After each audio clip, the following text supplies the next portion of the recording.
I've had like a really sore throat and stuff Right. since about the last week, to be fair. And like when you just can't, let me turn my phone on silent, otherwise we're going to get loads of people messaging us. Um, yeah, I've had like a chesty cough and everything for a little while, and I just can't get rid of it. And the problem I've got, Rachel. Oh, hi, Rachel. Sorry, I'm Kerry, by the way. That's rude. I'm Yeah, just chatting like that's I feel fine. like I know you already, but I know. yeah.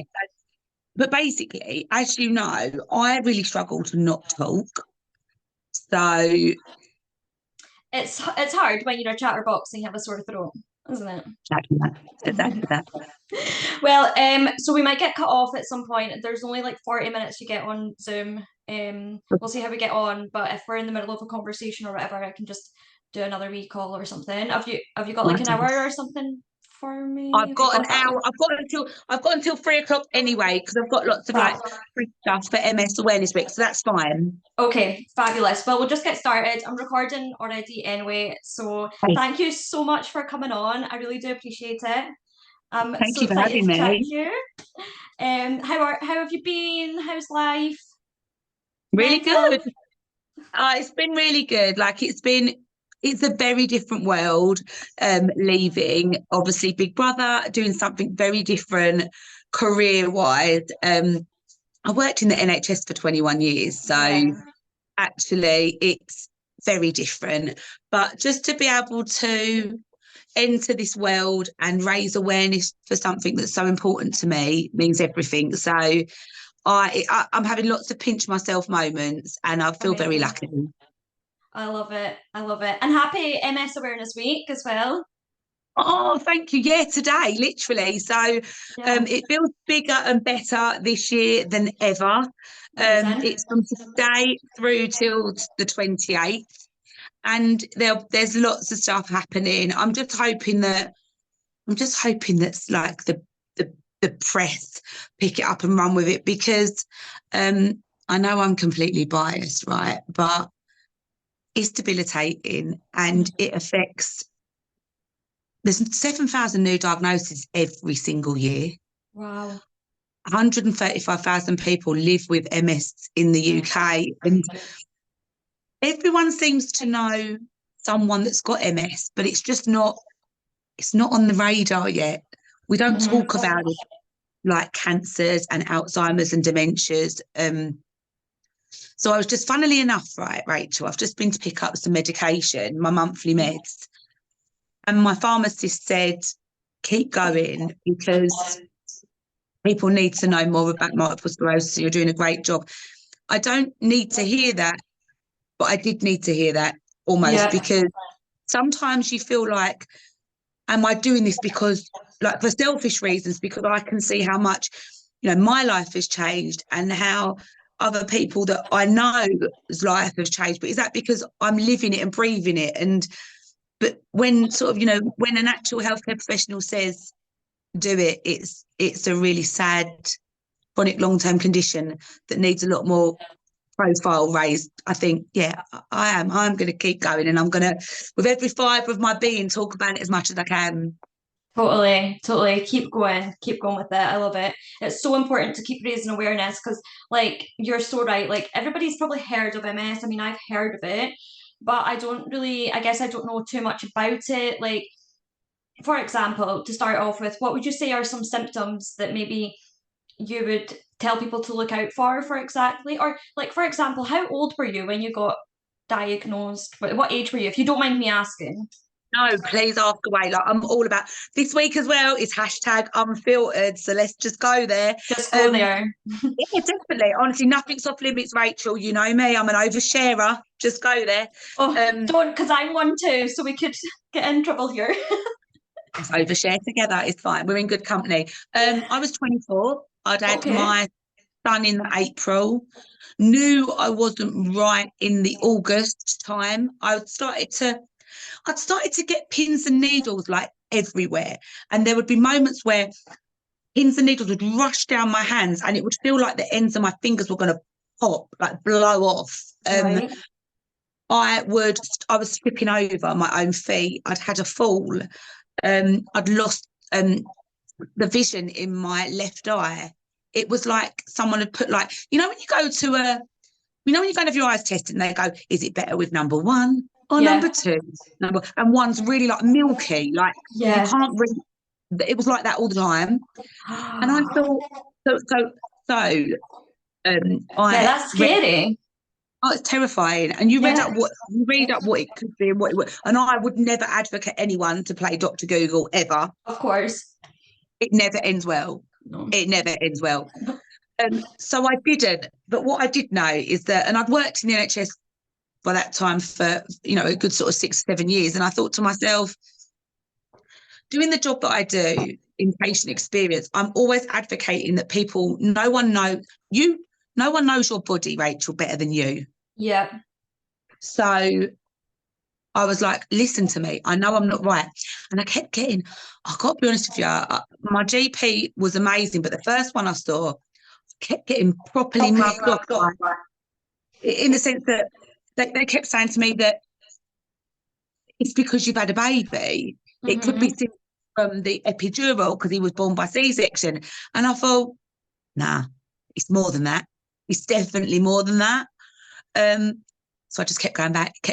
And then I went and saw a GP that I'd known and worked with for a long time. And I said, look, doctor, I'm not going to say his name, but yeah, he knows who he is. I'm not leaving here without an MRI. So please refer me. And I was that blatant that he was like, I think you're being melodramatic, but I hear you. You are, and I was visibly upset. I was distressed, and he put himself in my shoes, which I'm eternally grateful for. And he said, I can see this means a lot for you, and I can see that you're genuinely worried about your health. So, yeah, let's get you that scan. And the next day after my scan, he said, can I have a chat with you? So me, my mum, and my little boy at the time, he was in his just in his pushchair, just he started crying, but he was only crying because he had a feed. He needed a feed, Right. and I just remember thinking, and I looked at his screen, and it said MS, and I said, "Is that what they think I've got?" And he was like, "Yeah." And it was a real sort of like, I didn't cry. My mum did. My son did because he needed a feed. He was only 4 or 5 months. I didn't. I felt really, it was a relief. It had a Okay. name. I'm a bit like that though, to be fair. And I remember thinking as well at the time, like out of everyone in my family, because my mum was like, oh, I wish I could take it away from you, which is, I know it comes from a really good place, but it's not always helpful because they can't take it away from you. But I remember thinking like, You have to like learn how to deal with it and I was like, adapt. I've got this. Like, don't Yeah. worry about that. We've got, like, I wouldn't have wanted it to have been my mum, my dad, my brother, no one. Like, I was like, I'm all right. Like, I'm going to be all right. And that's been from that moment, Rachel, it's honestly been my superpower. And the problem I've got, though, and I've never been any different, I want everything yesterday. And I'm a bit of a force to be reckoned with, rightly or wrongly. I don't take no for an answer. So I sort of, it's never stopped me from doing anything because I won't let it. No, you can't. You can't. Can you? No. And I mean, like, it is so true what you say. It definitely, I feel like it can definitely affect the people around you more, like at the start as well. I mean, I was only 7 or 8 when I got diagnosed with OI, and but I still remember like the tension in the room. And I remember I was sitting on my mum's knee. She was kind of like holding on to me and jiggling me. She was holding me quite tight. I remember, and then obviously the doctor said like she's got osteogenesis imperfecta, and I just remember like the whole feeling in the room shift. Like my mum just like kind of her like you can feel energies off people and stuff, like Yeah, everything just shifted. But like, and I was so young, so I can't, imagine what that's like when you're an adult and you can properly understand everything that's been said, but it's maybe still a bit of a blur, or I don't know, like, that's why I'm asking you what it was like how did it feel? But you just felt empowered, like you felt like I've got this, I'm fine, it like felt I'm gonna be like fine. it felt like a movie moment for me. I Yeah. mean, it was like I was like, this is the stuff you hear about on telly because I went in there thinking I had brain with you Okay. because I'd started to tripping over your own feet, feeling very dizzy, losing vision, headaches. I thought the worst, I suppose. That came 7 years after. That's a story for another day. Did you know about the prolactinoma? The what, sorry? Prolactinoma. No. So 7 years after my MS diagnosis, I got diagnosed with a benign brain tumor in my pituitary gland. Yeah. Okay. So, oh God. And could they link that together or no, not linked at all? No, nothing, not at all. No, no, Okay. no. But I really thought that. So when I was in with the doctor getting the MS diagnosis, for me, it was like, the relief was there, definitely, but it was almost like a movie moment. I felt like you see this all the time, like new mum, won't be around to see him take his first steps, or because I didn't know enough about it. I Mm-hmm. just that my mum worked, bless her, she's volunteered all of her life, and she used to volunteer for a place called Shop Mobility and give out scooters. How ironic, scooter girl here going in the big house on a scooter. But she used to dish out these scooters in Harlow, and she used to clean for a lady, and this lady had MS, Right. and she was the only person that we knew. And she was in her 70s, never had a scrap of treatment in all of her life, and her mobility was bad, and she didn't do much. And um, that was the only person that I knew that had it. So Okay. I straight away thought, knowing what I know from being in the NHS, Okay. medicine's come so far. What treatment's available? That was the first thing. Okay, fine, I've got it. I get there's no cure, but what's my But what treatment? else Like, what? can you do? Yeah, I was like, because totally. nothing is not an option. Yeah. um, And and you from try there, I was, everything, don't you? You try everything to take no, that you pain are. away. Absolutely, you really do. And I was really lucky that at the time, and you know what, like everything happens for a reason, Rachel. Like I feel like I had I came out my first appointment, I went and saw a really amazing doctor, and he was like, right, my old friend, top guy in MS, he's doing a pilot for newly diagnosed females in their 20s or Okay. wherever. And I think it was 20s, yeah, that have just been diagnosed shortly after childbirth. And we want to know if you'd like to go on that pilot. And I am going to give him a shout out because he's the best neurologist in the country. And I've been with Dr. Turner at the Royal London ever since. Okay. And I've never looked back. He's a fellow Gooner. We are Arsenal fans together. Talk about the Arsenal before we talk about how I'm getting on with me MS. But he's been just to connect with a neurologist like I did with him and have that trust and that faith, as well as my MS nurse, was incredible. And I am forever grateful because my local hospital could have absolutely treated me, but I was really lucky to get put on a pilot that was following the pathway or the journey Yeah. of a 24-year-old that had just been diagnosed shortly after having a child. So You know that yeah, that gives me I've a never lot got of back up. comfort. Sorry, Yeah, you've never looked back. It gives me a lot of comfort hearing you tell me that story because, like, I not so much anymore. The more that I speak about things and the more I speak to people, the less alone I start to feel. But I had a period where, sort of in my mid 20s, I'd broken my back, had some surgery, but it just wasn't right, wasn't sitting right, and like for 5 years, I was going up to my local hospital and they just were like, I had quite a lot of drinking problems at the time because that's how I coped with pain for about 10 years. I just drank, basically. So at this point, I was going up to the hospital and I was saying, my back's not right. I know it's not right. The surgery hasn't gone well. Um, but I was this is at my local hospital and it's got quite a bad reputation in general in the UK, well, in Scotland anyway. But they were saying things like she's a bed waster, she's just here to get drugs, she just wants pain relief, she just wants like all this kind of stuff, and it turned into a massive complaint that my mum kind of like dealt with on my behalf for a wee bit because I was still like not young, but I was in my early 20s, mid 20s when all this was going on, and I just couldn't deal with it.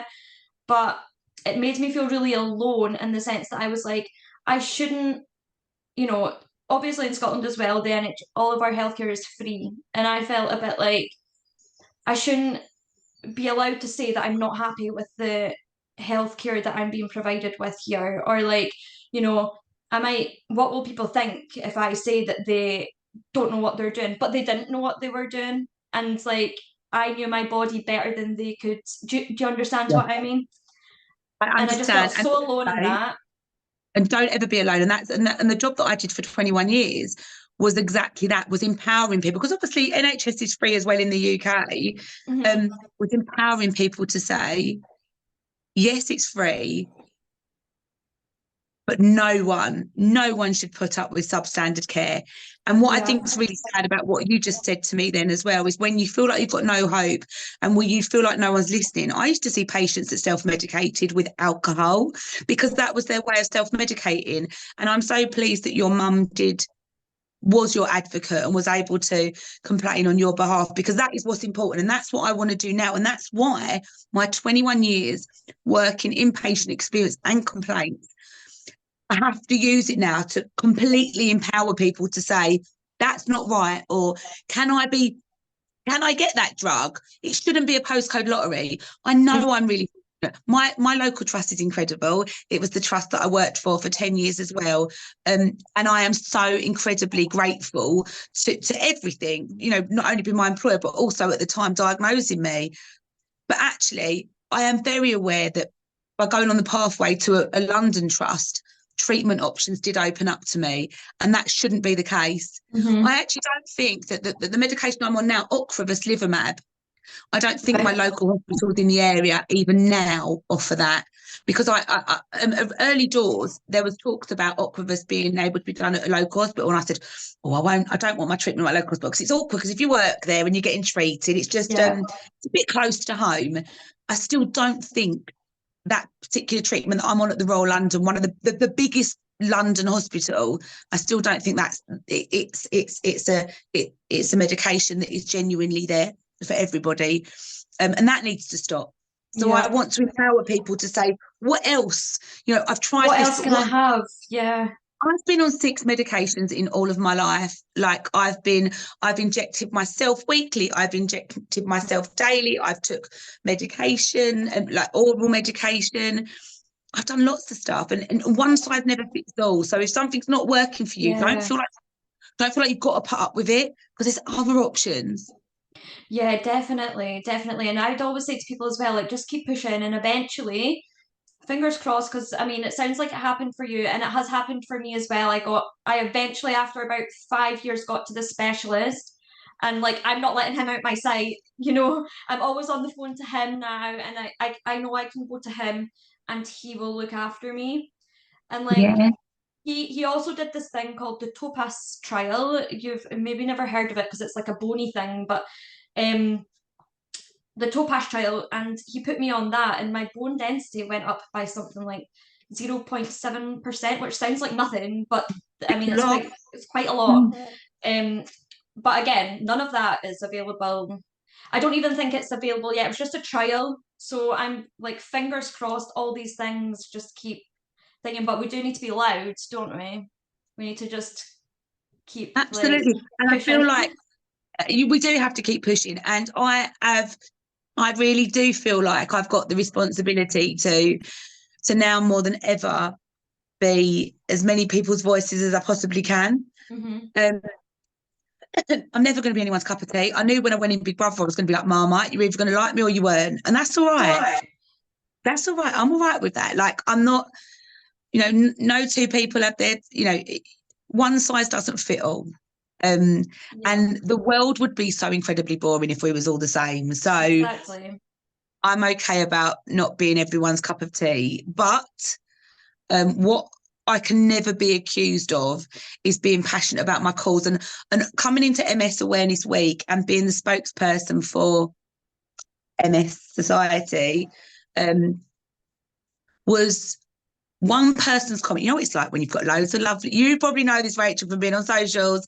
You've got loads of lovely comments, and then there's one. And this one guy happened to say, my wife's got MS and we felt let down by you in Big Brother because you had a platform there and you didn't speak about it enough. And I thought to myself, and I can't expect him to know absolutely anything about social media or anything about TV or making a The way TV it's show. edited and everything, yeah. But I will never blame the edit about anything because they've got a TV show to make. But what I Yeah, will exactly. not blame the edit for, but what they can't do, they can't fit square pegs in round holes. We're together 24/7. There's 16 people. They've got 44 or 46 minutes a night. And me talking about MS at that moment in time was not as interesting as, I don't know, Ali doing a cartwheel or me screaming in the garden about hating tofu or Or Jordan and Henry getting at it, or Jordan and whatever. Henry having a smooch in the hot tub. Do you know what I'm saying? Like, I Totally. don't know. Like, it feels like and that's when, and I don't reply. Well, no, I did reply to this guy in actual fact, and I literally said to him, "Listen, dude, I spoke about it every moment of every day that I could, or to the point where people wanted to hear about it. Hmm. But if they don't show that, I can't make them. What I am happy about is I'm happy and." I'm the biggest Big Brother fan, and I was, and I always will be. I'm 40, and I watched Big Brother since the age of 16, 17, since Craig won it.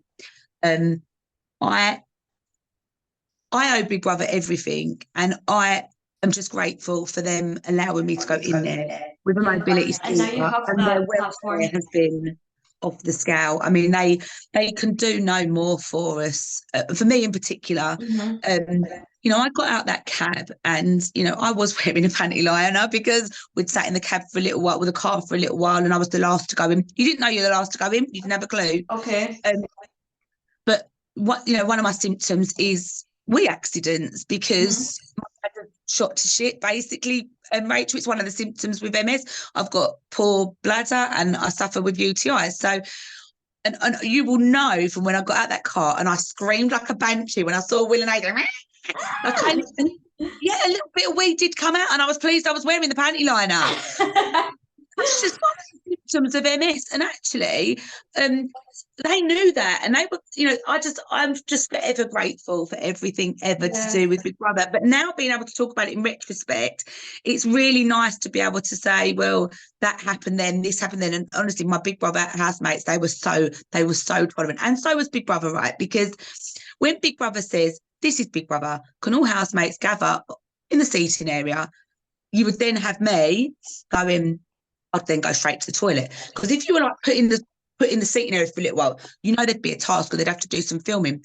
And nothing, like, you sit on the telly and it might Yeah, take it takes 4 or 5 long. minutes. We might be in the lounge, we might be in the seating area for about 3 hours. So Hmm. I'd always be like, and then Big Brother would say, I mean, they knew where I was. They were very sweet. They're like, "Where is Kerry?" And then Dylan Kerry, would come be out like, the toilet. "Oh, she's in the toilet." Something else as well that I will say as well, like which I never got the opportunity to do so because why would I? The eviction nights, yeah. Hmm. Um, I got so nervous on eviction nights. So, Okay. and that it is terrifying. But when you suffer as well with like wee and poo poo issues, and you've got Hmm. MS, and they lock the toilets when you're on a live show with a live feel, like, you can't just, if AJ and Will pans the house and I'm not sitting around the sofa, that would ruin it. Like, I feel like Yeah. the pressure of a Friday night was, for me, A lot. it did feel more than just, I mean, obviously to get Kerry out, I've had better days, but it was Yeah. more, it was that planning your wee-wees around, going, breaks, or, how long Hmm. you could be sitting on the sofas for. It was, I thought that I underestimated it, how difficult that part was going to be. I think that and Yeah. sleeping. Friday night and sleeping, I Sleeping. underestimated. But people don't realize as well, like how much it can actually take, like how much mentally you need to prepare for everything, or like Yeah, think, right, I'm about to do this. I need to do this first so that I can then go and sit yeah, there for 5 hours comfortably, spot without on. being And also, in I never severe used to eat pain. lunch. I would never eat lunch on a Friday. I'd Okay. always wait until, 'cause this is what I used to think, right? If I'm up, like the first week I was up with Frida, I was thinking, I don't want to eat at lunchtime and shit myself because I'm Mhm. nervous, and that's how the stress of and obviously not just with multiple sclerosis, I've also got IBS. So I'm thinking, do I want to eat something and then need to go to the toilet and not be able to? And then you've packed away all your clothes. So God forbid you have a poop or a wee wee accident. You can't get. I mean, like honestly, the Everything. logistics, Rachel, were. Yeah. They were real. So I used to say, what I'm going to do is I'm not going to eat. So week one, I'm not going to eat. I didn't really. I had a nice breakfast. I didn't eat my lunch, and then I thought if I stay, I'll eat chicken, Dylan's chicken, Chicken Dylan. um, about 11 at night or whenever it is when we can start Hmm. cooking. If not, I'll get myself a lovely little chicken sandwich meal from McDonald's because I'll be out. Hmm. But I used to. It was. I was always having to think because of how my body might react to that moment. And yeah, they can't have us just swanning backwards and forwards to the toilets while they're making a live show because Hmm. we need to be where we need to be. So But they were you, so good with me. Honestly, they'd often say good. like, "We've got 4 minutes now. If you need to go to the Okay. toilet," like they were. Oh, I can't. Everything So they about Big Brother, adapted. Do you feel like they adapted quite well to like suit everything, you and help you and everything like that? everything. They were so. Amazing. They were so inclusive. I was so involved in everything. Like I didn't know. I never knew I was going into the house until I think it was about the 26th of September or something. They don't tell you much at all. Okay. Um, because they don't want like the press to know about it. It's like the best kept secret, isn't it? Who the Big Brother housemates are going to Yeah, be. of course. So you It don't was know just like until the the very eyes, wasn't it? The eyes, the eyes. so you don't know until the very last minute. You really, really don't. But what I will say is, from the moment I knew I went in, nothing was. They would take the dimensions of my scooter. They would ask me if Okay. I would be all right. This is. They wouldn't tell me. They'd be like, "Would you be all right if there was an 8 centimeter I step?" was about to Which say, I was there like don't know. steps and see like the bathrooms and everything, were they like easily accessible and Yeah, there was everything? a there Yeah. was a ramp up to the there was a ramp up to the shower, but then there was a Okay. tiny little 8 centimeter step up to the bath. And I said, look, Right. if I'm going to be honest with you, I'm not going to have a bath because once if I'm sitting down, I'm going to struggle to get up. So Yeah. I would choose to have a shower. So they made sure there was an accessible shower for me. Oh Amazing. no, Rachel, Big Brother could have done no more for me than what they did. They were Yeah. everything. But I made it very clear that providing I wasn't a nuisance to them, I didn't want anything. I didn't want separate. I didn't want different treatment. Special So treatment, you didn't want that, no, yeah. No, never. because it's the worst. It's the worst if people think, even sometimes, like, I know that they just do it out of a place of love, right? But say it's like a family barbecue or a party or something, I'll go and everybody will be, oh, have a seat, have a seat, have a seat. Right, get up, Rachel needs a seat. And I'm like, oh my God, I'm fine, I'm fine, I'm fine. And you're just like, I'm fine, stop making us a Oh no, fuss. Rachel. If it's at a family barbecue and someone's offering me a seat, I'll be like, yeah, I'm going to sit down. Oh no, I'm like, no fuss, no fuss, I'm fine. Sitting there like, oh my God, my back. No, I do I quite just don't like a like a fuss. I've got to be fuss. honest with you. I do quite like a fuss. Oh But no. what I didn't want is I would hate, when you say I'm a celebrity and then you go, oh, Kerry's exempt on medical grounds. I never wanted Yeah, that to happen. Not ever. yeah. So I Well, just see, tried. I was totally like sticking up for you, to be fair, when you had your wee like moment in the rain and everything when you were shouting, because I was like, she's probably sore and cold, and like I'm sure her MS is flaring up. Honestly, right. I was So like, and she's then again, brittle for doing that. and I'm also incredibly competitive, which is Okay. which is stupid on my part, but you go in there and you're part of a team, and we had our team, and then there was the other team, Liv, and the other team, and it was our team, and I just wanted to make sure that you don't want to let the side down. You don't want to be the disabled one that Yeah. lets the side down. Yes, that too. So as it was, they were all standing there in their ponchos. I stand by the fact that I think I got it harder because I was sitting in this bloody chair, but I forgot to put the poncho over the back of the seat. So it's running down the seat. So now I'm sitting in a puddle. So like I literally wet myself, and I wouldn't have known I was sitting in wee because it was just all it just we were Soaking. out there was and you might see that for like what couple of minutes on the telly. We Mm-hmm. were out for 3 hours. And Crazy. actually that task, I say 3 hours, you have no concept of time. But Yeah. what I do know is that once you're in the garden, you're in the garden. So the door goes red. So you're in the garden for a little while doing a task because they're doing something else in the main house. That's how they get the house ready. One bit Hmm. locks off while you're in another area. Oh, it's so Okay. clever. It's amazing. So we're in the garden. I'm getting rained on, and I never forget that. I think we'd done this task, and I was never going to tap out. They're going, just do it, Kel, just do it. It's not a problem. And I was like, no. Uh, Already You're I'm not. sitting down, and then poor buggers are having to stand up. And I thought, no, I'm all right. But I just remember being so cold. And it was like this fireman's hose. Like, there was so much water coming down. It was like torrential rain. And let's not forget, right? We're not a summer big brother. This is Yes, it was October. like October time, wasn't it? This is October. Freezing. It's Baltic outside, absolutely Baltic. And it was all over, and I sort of felt like I had earned my stripes for going in the glamping bit. I was like, yeah, I'm not going to warm up if I don't. So thank you very much. I'd love to take my place. And I remember poor old knocking Chanel. They had to do like, oh, I think it was knocking Chanel. They had to like rock paper scissors to like Yeah, yeah. to Rings a choose their bell. spot. The longer they were having a little like, and that went on for a long time. Them two being like, oh no, you do it, you do it. Oh no, who wants it? And I'm thinking, just One rock of you paper take scissors. it. Do it. Let's do it. And as a result of no one doing it, Jenkin come in and had a lovely time in the glamping task, and we had a laugh, and it was brilliant.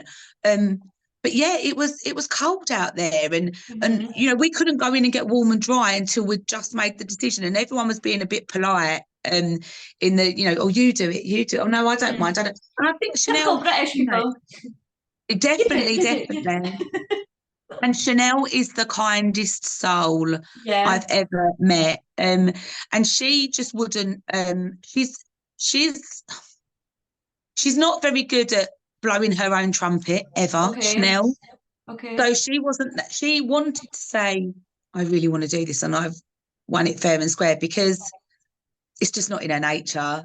Right. And Nobby Okay. was being very gracious and like, "Oh, we should both do it." And I just thought, "Oh no, bollocks to this! When he used to it. Someone do it. We're freezing." But you don't want to, you're right, like you don't want to give up on things that some people might even, like people without a disability, might give up on something, a task or whatever, and you wouldn't think anything of it.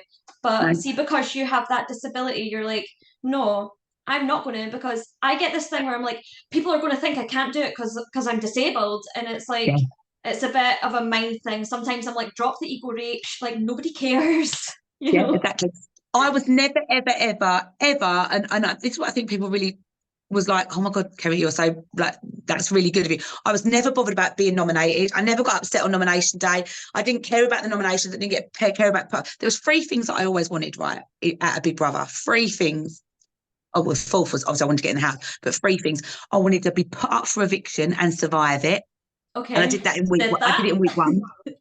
And so I wanted to know what it was like. I wanted to know what that feeling was like, and then you stay after. Not many people can. Not many people can do that, apart from me and Henry, because Henry was in a similar boat the next week with Zach.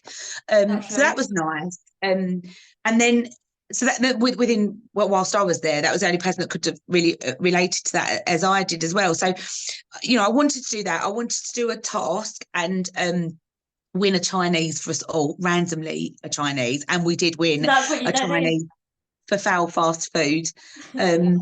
And then I wanted to do and I wanted to do a trial whereby you win it and only a few of you go on it. And of course that was glamping, which I was really, really proud of winning. It was lovely to sleep indoors that day because after staying in the rain, I think that I think I'd have become hypothermic if I'd had to have stayed outside that night after getting that cold, because I was that cold and that wet. And MS as well, for people that don't know about it, is you're very temperature driven. Okay, I was So about to ask that, yeah, because mine's is the same. I like, if I get cold, it will take me forever to get heat back in me. I can sit in front yeah, of the radiator and stuff, anything, hot bath, and just nothing. Nothing gets the and if heat in you me. get and equally if you're hot, you get super hot. Yeah, It's like, like you can't regulate your temperature. It's like yeah. you're on fire. So I took about 3 days to truly get over that task, but I wasn't going to Okay. give up. And I remember sitting there, and my nerves were so cold, my skin was sore. So whilst I was in that doing that, my fault. I don't want anyone to have sympathy for me, but Hmm. whilst I was getting rained on and it was so cold, my skin felt like it was more than pins and needles. It was like It's like it was sore. sore skin. Yeah, like it was being scalded. It Mm-hmm. was like it was like I can imagine like a wind, like a burn. Like a burning. It was a burn, and I was that cold.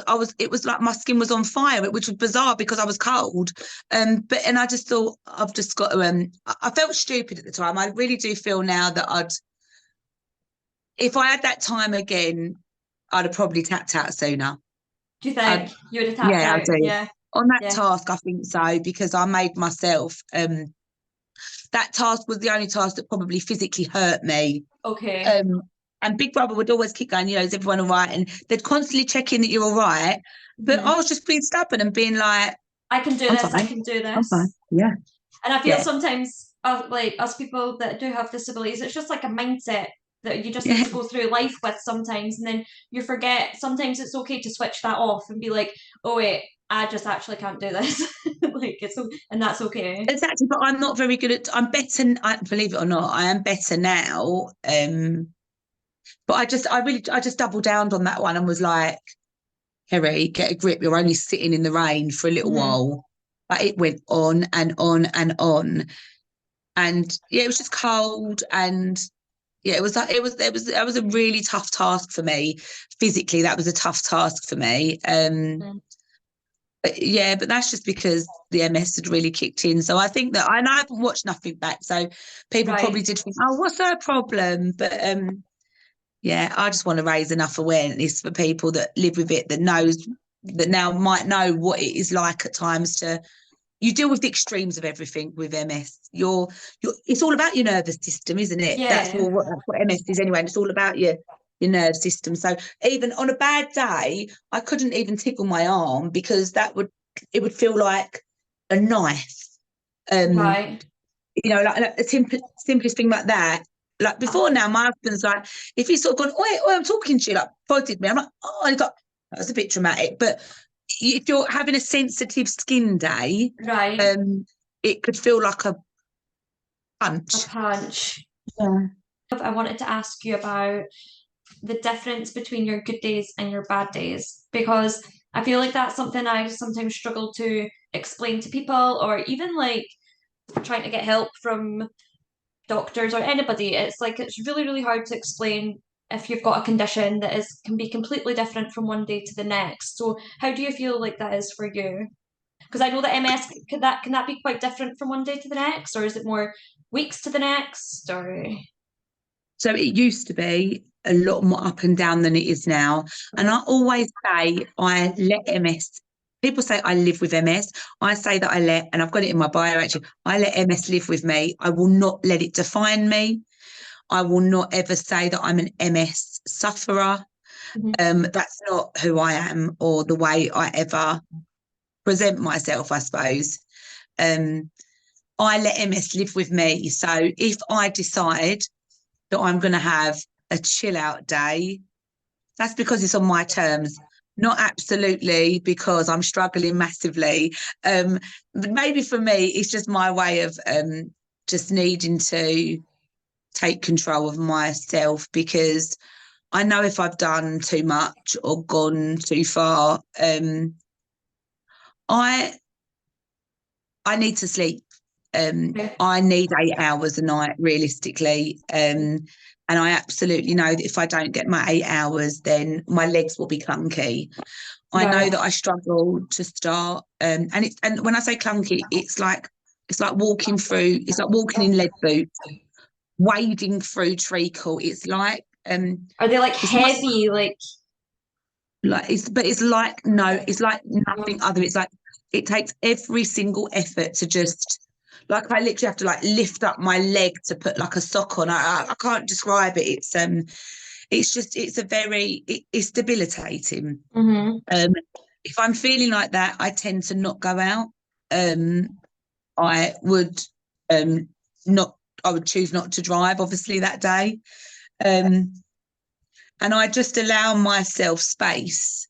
hmm And that's what a lot of it is a lot of the time. It's allowing myself space to say, um, you need a you day and hmm you need to just not feel like you've got to keep up with everybody else. And that I think that took I've had it now for 16 years, and those days still feel alien to me because every day is a school day when it comes to MS. You're learning something every day about the illness that manifests itself, and you think, oh, I didn't get that before. I've never had that before. Was that what that is? And I never forget the first time I got the MS hug. And that is literally, it sounds really kind and really lovely, or the MS hug. It isn't. It's Yeah, I was proper waiting. shit. What is it It's like proper a shit. It's like someone's put a tight corset round you, and they are pulling it in and in and in so tight that you just sort of, you're not comfortable if you're sitting, standing, laying, you can't sleep, you can't eat, it's uncomfortable to breathe. And that's when I know that I need to just stop and hmm pause, because actually that's my body's way of saying, um, you've overdone it. hmm Um, and you just need to sort of, yeah, just check in with yourself for a little while and remember you've got something that, you can't just keep on going Yeah. 100 miles per hour because, this is what's going to happen to you. I didn't get the MS hug once when I was in Big Brother, Yeah. thank goodness. Thank goodness. Eh? It's just horrible, but they're just, and it sounds so ridiculous. The MS hug, who calls it a hug? It's like, it's not a hug at all. It's just crap and horrible. Pain. But yeah, I think for me, it's about, I get far more good days now with my medication than I do bad days. But Amazing. bad days aren't days anymore. Okay. It could be about a week.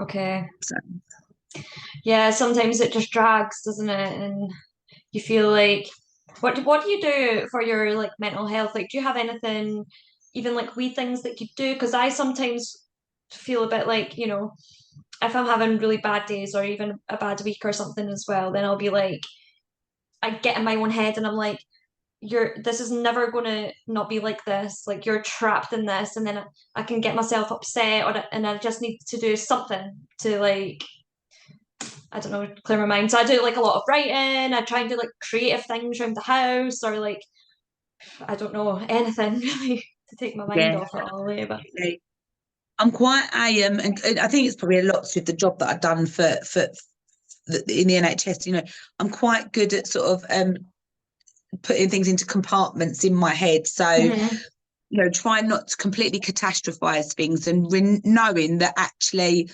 I'm not going to feel like this forever.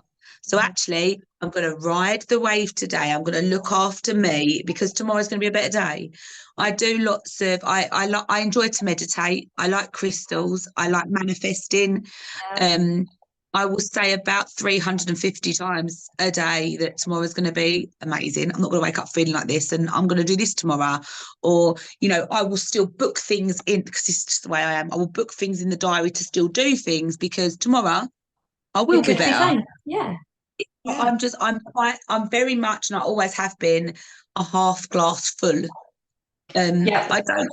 I feel like I don't know. you need to be when you Yeah, need to like I mean I've got like these I talk to myself a lot as well, like affirmations and stuff like that as well, and I yeah, literally have them like tattooed, like that one says you're fine, right, and that one's like just breathe. So I'm literally like, if I'm really bad, I'll be like, just breathe, you're fine, just breathe, you're fine, love just walking that. about the house. No, good on you. And that is what we need to do. Like, I feel like,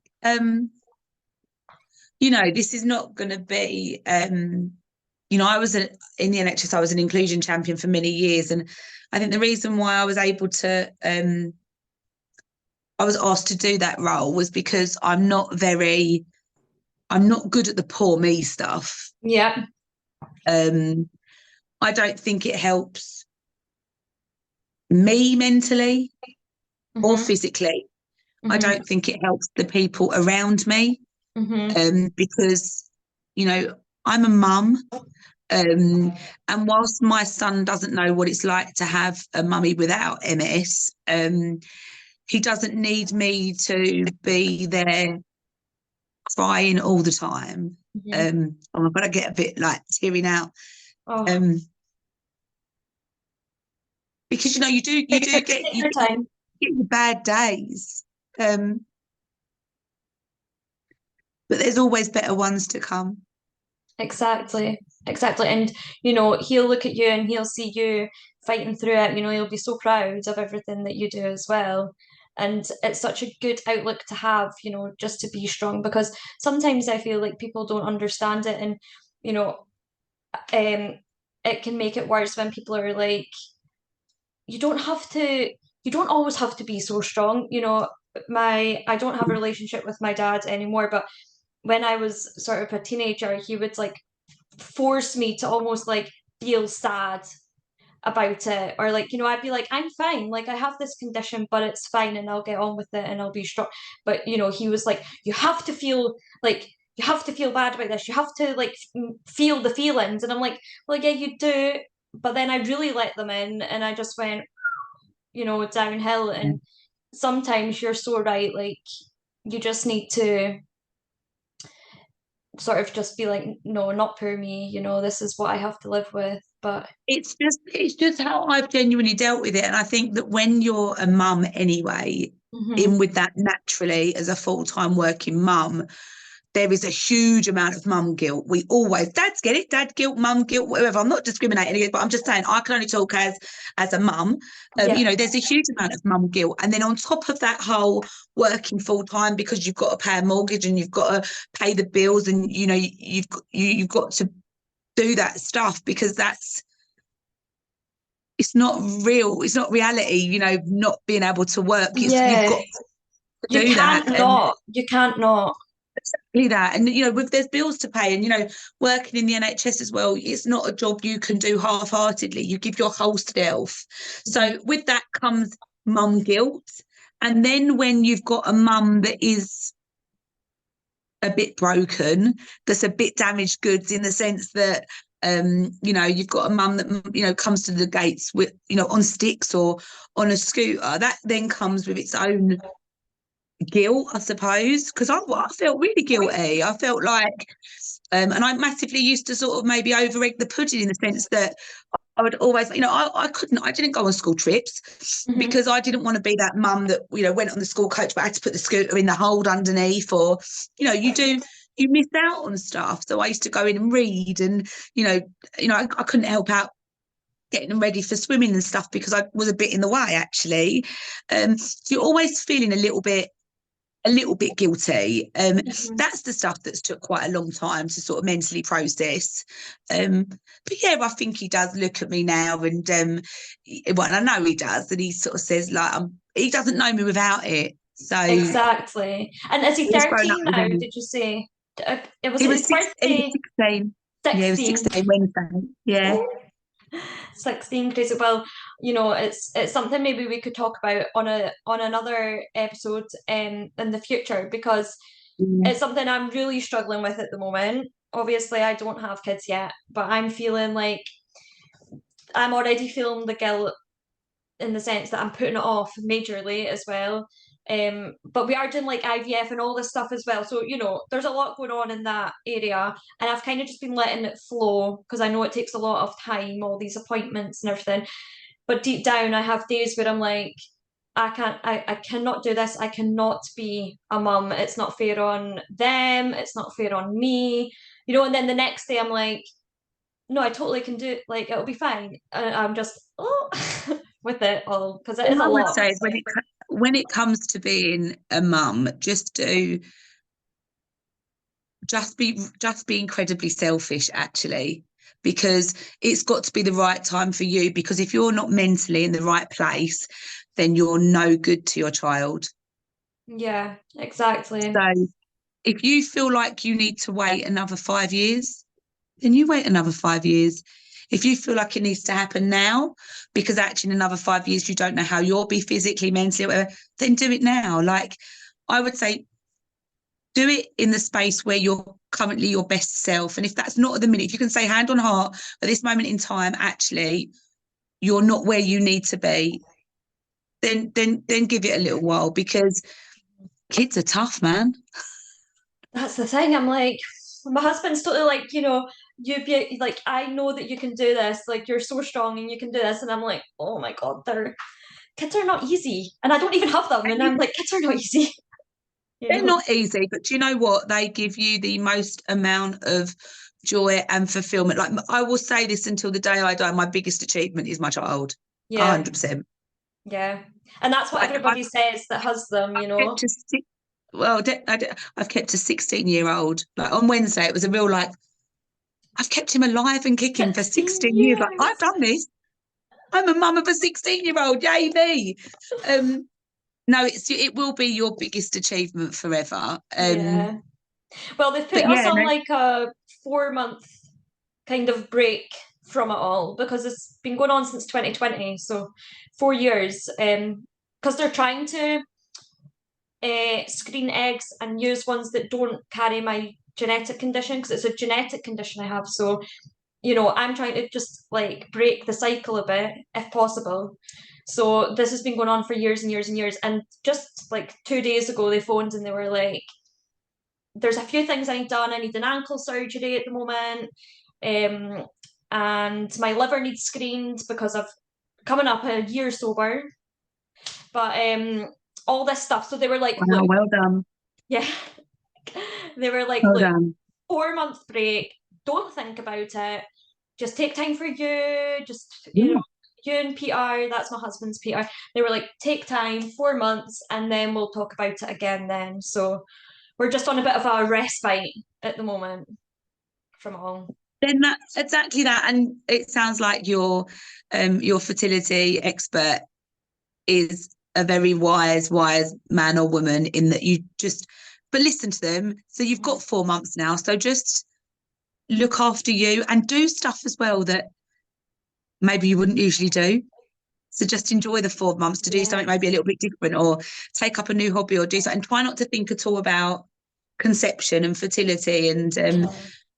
yeah, just that would be my only piece of advice. I feel like I'm going back to when I used to talk in the NHS, but that would be my best piece of advice to you. Just do something that doesn't at all connect or relate to um, having a child.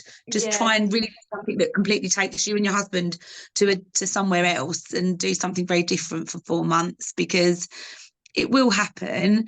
But you need to be mentally in the best place you possibly can be before you start doing that again. Mm-hmm. No, definitely, definitely. Well, I took him to yoga on Saturday for the first time and breath work, and he was actually like, afterwards, he was like, "Thank you so much. I thought I was going to hate that," and he was like, "I will love that." So he suggested we do some yoga and stuff together for the next few months and just zen. Love So I that. was like, "Love it. I'm totally going to take advantage while he's in that zone." It's not like him. That's nice. Would you do like Oh, you cut off a bit there. that was my agent phoning. Would you do like massage or spa days and stuff? Like Yeah, whilst you've got him in this frame of mind, like go for it. yeah, spa days and all that kind of stuff. Totally, Yeah, totally. Well, definitely. I'll let you go just now. But I feel like I could have talked about it for so much longer with you. So, you know, maybe we could do something again.